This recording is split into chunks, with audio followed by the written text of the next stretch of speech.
Only for লাভের দ্বিতীয় এপিসোডে আপনাকে স্বাগতম। জাও আর তার গার্লফ্রেন্ড শপে আসে। শপে আসার পর জাওয়ার গার্লফ্রেন্ড সৈকে দেখতে পায়, আর সৈকে দেখা মাত্রই সে বায়না ধরে যে সে ওই পাশ থেকে কিছু কিনে খেতে চায়। আর সৈকে দেখা মাত্রই সে বলে ওখানে তোমার যাওয়ার কোনো দরকার নেই।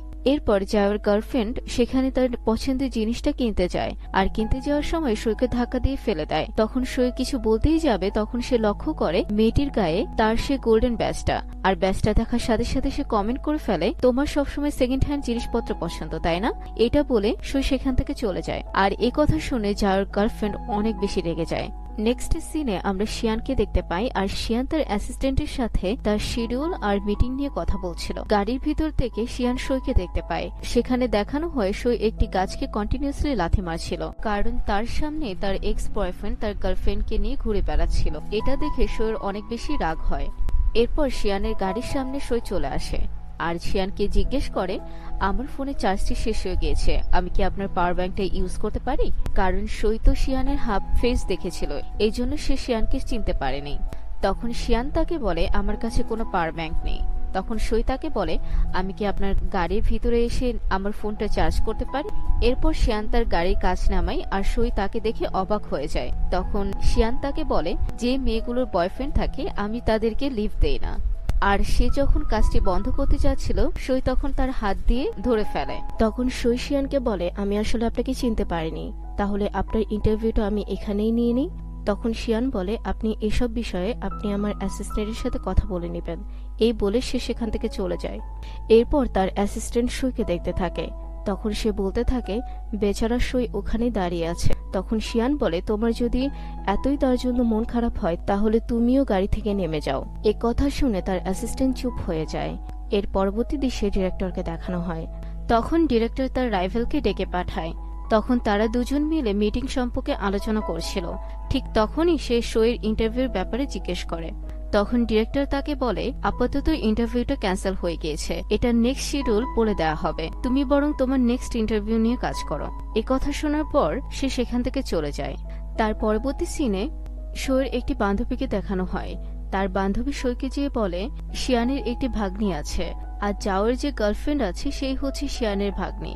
এটা শুনে তো সৈ অনেক বেশি শকড হয়ে যায়। তখন তার বান্ধবী তাকে পরামর্শ দেয় শিয়ানকে সব কথা খুলে বলার জন্য, না হলে এই ইন্টারভিউটা হাতছাড়া হয়ে যেতে পারে। সিন শিফট হয়ে শিয়ানের কাছে চলে যায়। তখন শিয়ান আর তার অ্যাসিস্ট্যান্ট মিলে তাদের উইকলি শিডিউল ডিসকাস করছিল। তখন শিয়ান বলে যে এই সপ্তাহে কি কোনো ফাঁকা ডেট আছে যেখানে শোয়ের ইন্টারভিউটা নেওয়া যায়। তখন তার অ্যাসিস্ট্যান্ট বলে এই উইকে আপনি অনেক বেশি ব্যস্ত থাকবেন, এই সপ্তাহে এক্সট্রা কোনো শিডিউল অ্যাড করা পসিবলই না। তখন শিয়ান বলে যেভাবেই হোক এই সপ্তাহে যেন শোয়ের সাথে তার ইন্টারভিউটা ফাইনাল হয়ে যায়। তখন অনেক কষ্ট করে তার অ্যাসিস্ট্যান্ট একটা ডেট ফিক্সড করে শোয়ের সাথে ইন্টারভিউয়ের জন্য।